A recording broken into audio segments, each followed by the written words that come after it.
Hello, everyone. Welcome to The Greater Good. This is a podcast that's supported by the San Diego Harbor Police Foundation. And today I have not only one, but I have two amazing women from Jamul out in the East County. And I have Erica Pinto and Teresa Martinez. Hi, women. How are we today? Doing Hi, very Jeff. well. Thank you, Jeff. Yeah. Yeah, when I talk and then I stop, you can talk. See, that's how it works. Got it. Let's start with Teresa. Teresa, she is amazing. She works at the Jamul Indian Village, and your job title is what exactly? You have like 15 different jobs out there, I think. No, not 15, maybe like 10. But Okay. yes, I work here at Jamul Casino. I'm the Director of Compliance and Risk. So I actually do wear a lot of hats and get to partake in a lot of activities here at the casino and work closely with Erica on a lot of projects. So casino, the compliance and risks factor with gaming in the state of California, that's kind of a big deal, isn't it? I guess, yeah. I try to be humble about it. But it's a lot She's of work. kind of a big deal, Jeff. She's kind of a big deal. I thought so. Well, I knew that anyway because I met Teresa, spent a whole day with her. In fact, yeah. So I mean, compliance is really critical, especially when you're in a gaming industry in the state of California. So yeah, congratulations. I know you do a really good job because we were fortunate enough to be out at your casino a few weeks ago when we were doing our human trafficking training, and without your assistance, Teresa, it would have not gone well. And then today we also have Erica Pinto. Erica is the chairwoman for the Jamul. Correct me, how does that work? Tribe, village? What's the correct way to address your position? So I am the chairwoman of the Jamul Indian Village of California. That's how we are recognized throughout this United States. Jamul Indian Village of California. That's our true and correct name. And so that's a corporation, a formal entity of sorts? No, that is a federally recognized tribe. I see. But we also, you brought up entity, our entity, the Jamul Indian Village Development Corporation, owns and operates the Jamul Casino, where Teresa does her amazing work in making sure we're doing everything by the book. And she creates these trainings and works with a lot of people to bring these most valuable trainings that we need for our employees. Yeah, that's outstanding. So, Chairwoman Pinto, you're sort of a phenom in the sense that you began work with your tribal council at a very young age. Didn't you tell me like 21 years old you started on the council? And It was now, the the year was 1997, Jeff, oh my gosh, She was 10. and I was Teresa 21. wasn't I was even born. actually, she wasn't even born yet. Teresa wasn't even a thought yet. I was 21, and I thought I would throw my name in the hat and run for election of the tribal council, and I made it. So I was the youngest tribal council member elected back in 1997. Wow. In terms of other tribal nations nationally, is that unusual to have a woman on the council? It's not unusual to have a woman on the council. It is in 2015 when I was elected for the tribal chair. I don't believe there was. It is unusual. There's I didn't see a lot of women tribal chairs at that time. Today in 2022, I do see more and more women taking that position within their tribe, which is very awesome. And I do see, I honestly do see a difference between how men chair and how women chair. Very different. Well, I'm with you. I'm in favor. Whenever I create an entity, a new company, or I'm involved, the more women that I can surround myself with, better outcome we're going to have. And that's not to say that, men aren't thinkers, Correct. but women approach problem solving much differently than men do. And as a result of that, I think you get to yes in a much less painful way, which is, that's my objective. Instead of this is an issue, it's like instead of it being an issue, let's just figure out how we get to yes. And, so congratulations. So 2015, so you've been chairwoman a long time. And I noted from your bio, you've been recognized nationally for your work and the accomplishments and the growth of the Jamul Indian Village.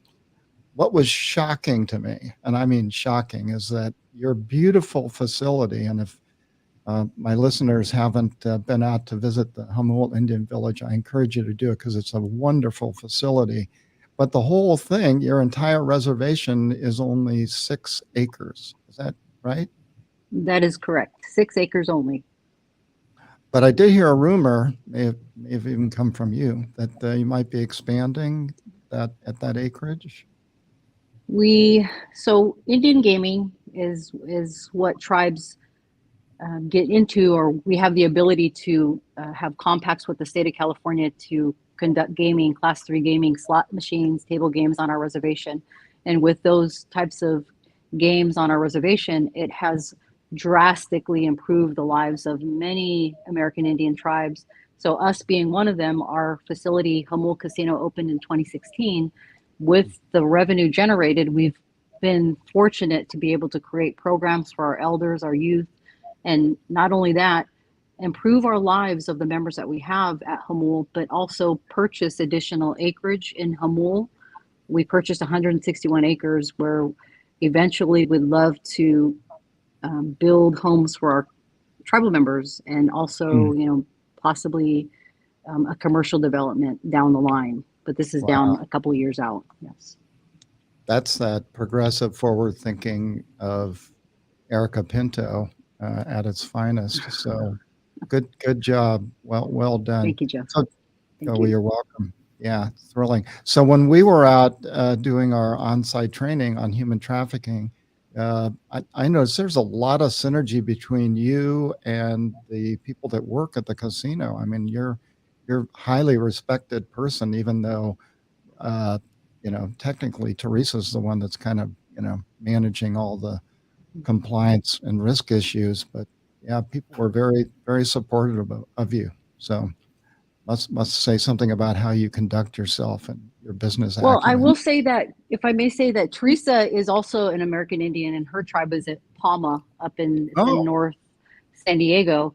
So she understands, she gets it, for us to be putting on certain trainings or, working at another American Indian facility. She gets it coming from her background and my background. And we do have that synergy together because we are aligned with improving the lives of not only our population of our people, but also the people who work in the casino. So she's instrumental in bringing these trainings, these much needed trainings, down to our facility, which I am greatly appreciative of, because it was a human trafficking training that you spoke of that she was instrumental in bringing this year. And a few years back, we had a similar training for our employees, and I forget what we called it at that time, Teresa, but it's just making sure that our employees are able to identify certain activities that could take place or has the potential for taking place inside our casinos. And she's the front runner in doing all of this. And so I'm trying to help her however I can. And if she ever needs me, she can always call on me to get in and help wherever I can to make sure that these trainings happen. And so we protect our people. So she gets it. Well, we're thankful that you invited us out to do the training, but I'm sure our training was much better than those other people's, right? Right? Just nod your head, Teresa. It was different, yes. Oh my gosh. So she's going to be running for mayor next. That was really politic response there.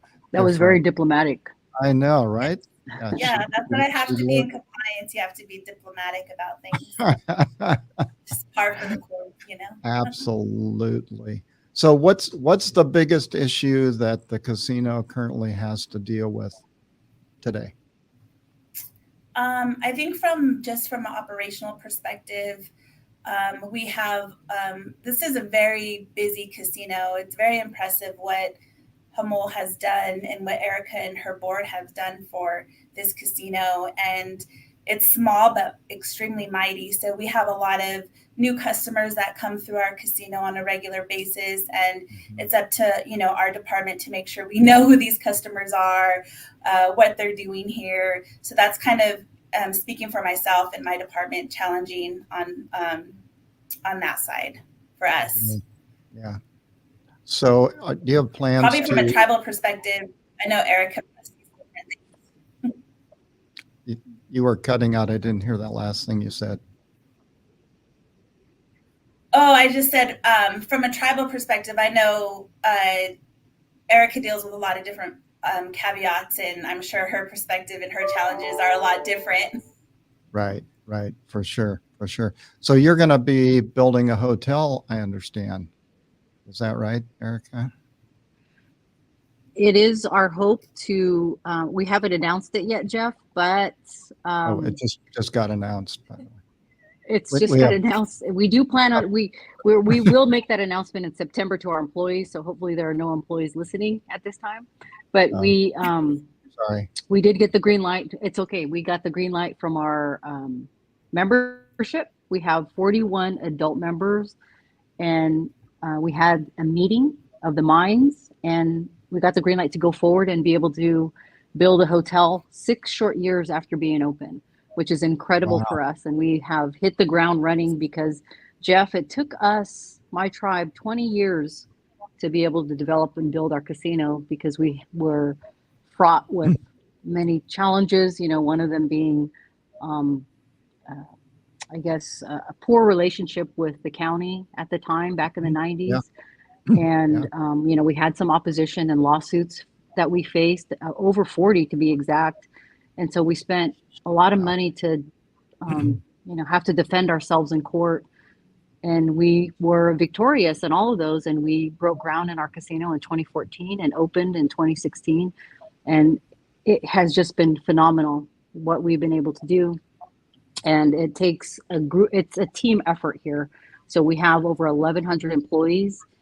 Teresa keeps everybody in line and keeps the tribe in line and makes sure we're all, doing everything by the book and making sure patrons come and can enjoy themselves, and, employees are safe, the tribal members are safe. So it's just a team effort. And I can't speak highly enough of, I can't go any higher, I guess, to speak about Teresa and the job that she does and how much I appreciate that another tribal person can come to and work with us. And she has that tribal perspective as well, Jeff, that I touched on earlier, but just keeping us, afloat like this, and how well we're doing to be able to build that hotel and purchase land and develop all these programs, because that's what Indian gaming is all about. Oh, yeah.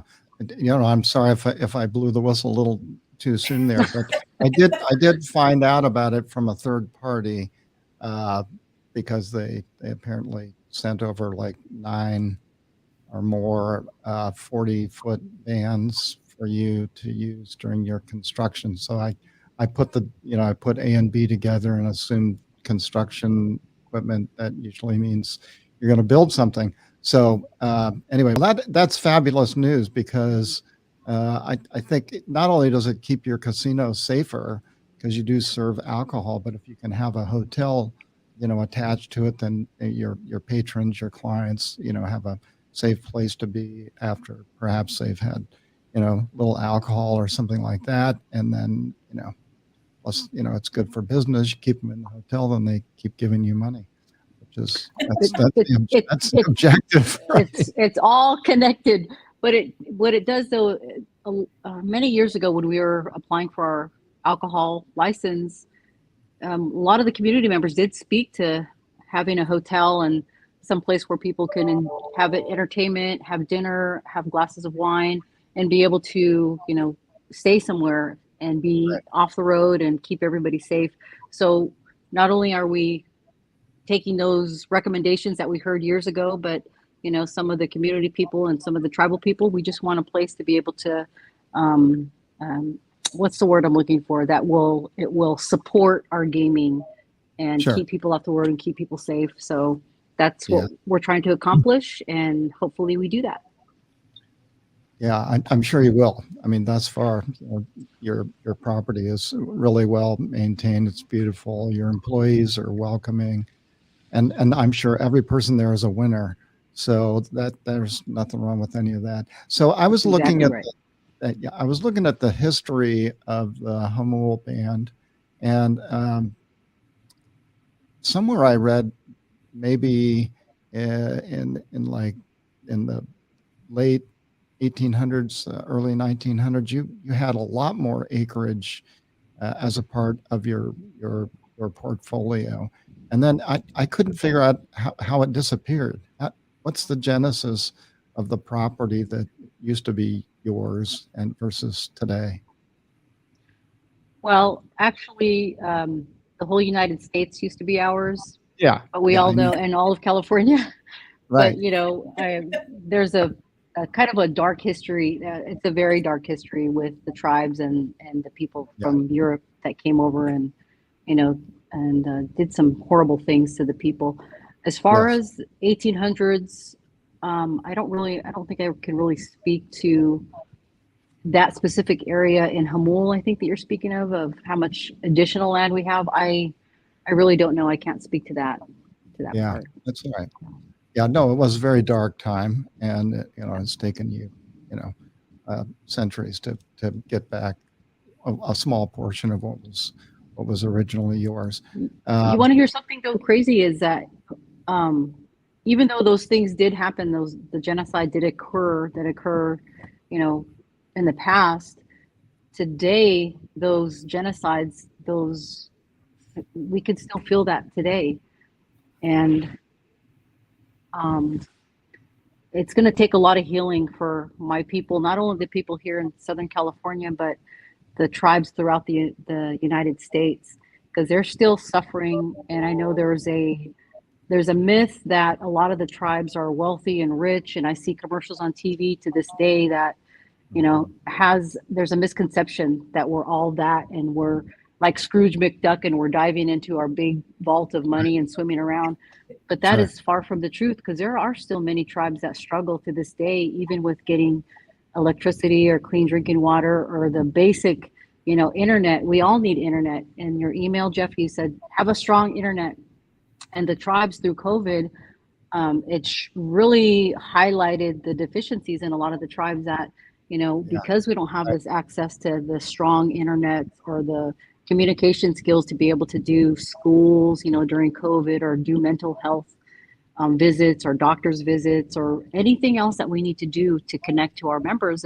That was a struggle. So that is a myth, and I think that we still need to work towards, educating a lot of people, and that's something that I take seriously, whether it's a um, politician or education, like schools or whomever. I like to educate people and tell people the truth of how and what is really happening in our communities.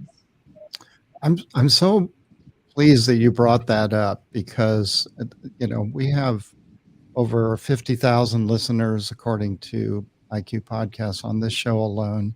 So the more awareness that we can create, the better. But one of my companies years ago dealt with water remediation throughout the United States, and we found that the most unhealthy water sources in America were mostly on Indian lands. And, that poverty stricken environments surrounded by large capital cities where there was wealth, to the extreme. And you're right. Those tribes, unfortunately, were still feeling the effects of that genocide and horrific behavior, inhumane behavior.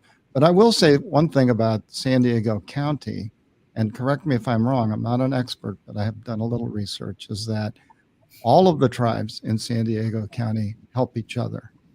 And that's remarkable considering that essentially you all were fighting for your survival for 100 years or more. And now even with the wealth of some of the more affluent tribes, you're spreading that wealth out. You do help each other, which is a great statement. It's across the state and it's across the United States as a whole. I'll speak specifically towards the state of California. All the gaming tribes, there's something called the Revenue Sharing Trust Fund. And a lot of the tribes that are gaming pay into this pot of money that gets dispersed to non-gaming and limited gaming tribes. And that's, I think, been going on since 2013. I think it was 2013 or so. Yeah, I think it was actually it's before that, right? Like when I think the second round of compacts, right? So 2002, maybe 2001. I'm sorry. Yeah, you're right. It's 10 years prior to that. So about 2001, 2000.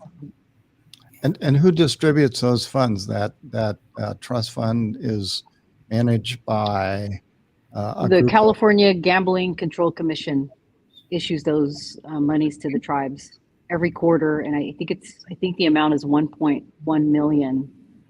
Because Jamul used to be a recipient of the Revenue Trust Fund until we became gaming, then that made us ineligible because we have a certain amount of machines. I think it's 349 is the number. If you have more than 349, you are not entitled to share in the Revenue Sharing Trust Fund. So the revenue from the trust fund is managed by a non-Indian organization? Is that what you were saying? The state of California, correct. Huh. Just doesn't seem right. I think you got to be in charge of your own destiny for the money that you put in, that you earned. It's kind of like, you have a bank account with money you put in the bank account, and then the bank tells you what you can do with your money. Right. We need to work on that one, Erica. I think there's got to be some room for improvement. That's a good job for Erica. Erica's famous, Yeah, tell us why Erica's famous. Tell us why you're famous, Erica. Please. I told Erica when I grow up, I want to be like her. Now we want Teresa. You tell it because Erica won't. No, she's better at it. Go ahead. Let me just say that I'm not famous, but Jeff, it shows. I believe it shows, and it shows from Teresa too. When you have that passion for your people, and believe me, not everybody likes me, and I don't like everybody. But the passion that Teresa is exhibiting, at her work, and the passion that I exhibit and the work that I do, I think it's palpable because I do those things. It's like the foundation. It's our foundation that affords us to be able to do more things for our people because we're driven by passion. We're driven by the want to improve the lives of our people because we grew up in such crazy times. And when we speak of water and electricity and all those things, my tribe didn't get those things until those are like things that everybody should be entitled to, no matter who you are, no matter where you're at. We didn't have electricity. We didn't have running water. We had well water. My mom and my relatives, and I'm sure this was the same at Palma, we had well water that was contaminated with rat feces and dead animals and stuff that they would drink back in those days. And Jeff, this was in the 80s, in the early 80s, in the late 70s, when we had a community of, and it was, Jamul was I believe it's a pretty upscale, it's a pretty wealthy community, especially across the way is something called Rancho Jamul Estates. And those are pretty valuable homes over there. But we had none of that until around 1980 when we got clean drinking water from OTI. We got SDG&E coming and putting meters on there so people could have, a better life and access to light in the night and a warm, home. But those things, not having those things and wanting a better life is what started our people back in the day to get into gaming, Saquon and Barone. I can name all these tribes who are into gaming now. And it starts from the same thing. You have nothing and you want your people to prosper. You want your kids to have a better life than you have. And you want your kids to have an actual floor and not have to have a dirt floor. You want them to have indoor plumbing. So when we think of those things, you want your kids to be able to go to college. You want your kids to be able to do well for themselves. You want them to come back and be able to help their tribes become successful, because now when I think and look back at this, Jeff, every generation has their unique sets of challenges. Every generation. Sure. Now we start to see certain drugs that infiltrate our tribes and kill our people, the fentanyl, the Yeah. substance abuse, and I can just go on and on. But I'm not famous, but I enjoy bringing people together, bringing tribes together, because during the time of COVID, I'll bring this up again. This is something that Teresa was also instrumental in playing a part of, is our reopening plan.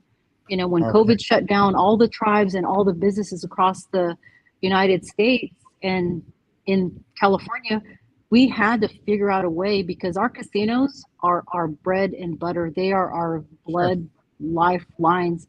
And we had to figure out a way to bring back people that was going to be safe for our tribe, safe for our patrons, safe for our employees. And so we created a reopening plan, and a lot of the tribes in the state of California got together and created this robust plan. And we had Southern Indian Health Council sign off on our plan, doctors who looked at this and go, okay, change this part right here, and you might want to add a plexiglass between the machine, whatever they said. We did this, and we shared it with all the tribes, and vice versa. People in Northern California shared ideas with us because we wanted our places to be open safely. So that's another example I can give. But to Teresa's point, it shows, I think, in our passion for our people and wanting to bring people together and do what's right for everybody. Right, And, Teresa? I agree, definitely. Okay. And you touched on something there. Oh, I'm sorry, Teresa, go ahead. Oh, I just said it does derive from passion, from being passionate about taking care of our people and giving them resources and education and stuff that, maybe growing up we didn't have, but as we got adults, we're able to attain that, and just sharing that information. And for me, working for another tribe has been a blessing for me, because not only have I learned a lot about myself, but I've learned, a great deal about Jamul, and have got to meet Erica in the process, which has been a great experience for me, because she brings a lot of wealth and knowledge to me too, which I truly appreciate. Yeah. You touched on something here that's really fundamental to your success. And so you came from a position in this world where you had wealth, you had all the natural resources, you had the animals and the water and the foodstuffs, and you cared for your tribes, and then that was taken away, and then you rebuilt, and then, like you said, in the 80s, so that's 40 years ago, which is nothing in a timeline, you have grown exponentially, you as in the Indian gaming communities. And what's really remarkable about that, and the analogy kind of comes to mind about places like Saudi Arabia, where they just had a whole bunch of sand and camels, and they were traders and Bedouins traveling around, and they were living off the land essentially, but barely. And then all of a sudden, the goose, that laid the golden egg came to them in the form of oil. And now and then from there, we know the history of what's happened with their sovereign wealth funds and their enormous wealth. So with you guys, I see the same future. I see this, you're building your casino, 2016 you opened, and here we are just a few six years later, and you're thriving in that regard. You're buying real estate, you're expanding your reach by adding a hotel, and all of that leads, in my mind, to you building a self-sustaining organization, irrespective of what happens in the long run with the casino, even though that provides your base at this point, your foundation. But you can now reach out and acquire other businesses. You can create your own businesses, because you have this current wealth program. So yeah, good idea. Great thinking. Thank you. The big thing that I want to do, because Jeff, there's, I think it's 18 or 19 federally recognized tribes in San Diego County, and that we are home to more tribes than any other county. And for me, what I would like to see, because healthcare is a big deal to me, it's very important. I would like to see a hospital, be able to build a Hmm. hospital or an urgent care for the tribes here in Southern California. Yeah. Right now, we have IHS clinic up in Valley Center, and we have another one down here, and it's called Southern Indian Health Council. Right. But they're open, they have limited hours, 8 a.m., 8:30 a.m. to 4:30 p.m. And Mhm. sometimes people do get sick and get hurt after those hours. And so Sure. we need, something for us to access. Food sovereignty is a big deal to us. I was just in San Francisco, beginning of the week, and I was at a self-governance conference. And being able to provide your members with food, I'm all about preventative care. When we start with our young people, educate them on the proper diet, educate them on pride in themselves. Mhm. I mean, we can make differences and we can prolong our lives. And so here we are worrying about, we need to build a hospital, we need all this healthcare. But if we start sooner and preventing all these, the obesity or the diabetes or the cancers and all these things, that substance abuse, if we start with education and prevention, I think we can really start to change or push the needle in a whole nother direction for our future. And that's something that I intend on doing. I have no doubt, and neither Mhm. does Teresa. She's shaking Oh, No, her because head. yeah. she's going to help. She's going to It's help. it's gonna happen. It's gonna happen. She's going to make it happen. Yeah, and Do it together. don't get in my way. Do not be a roadblock. Yeah, thank you. Um, Producer Sarah was yelling at me on the side here. She's tough. I'm telling you. You think Producer Teresa's not? Sarah. She is really Jeff, was she giving you the finger? Was she going like she, this? twice. She gave me the finger twice. She's gonna have sick her husband after you. Oh my gosh. Yeah, I'm not afraid of him though. I'm really not. He's big, but it's the big ones. They fall harder. So The bigger they are, yes, that's right. exactly. So that's your game plan. I love it. I mean, what's to stop you, especially if you band together, Mhm. with like the East County group of tribes, which are pretty powerful group.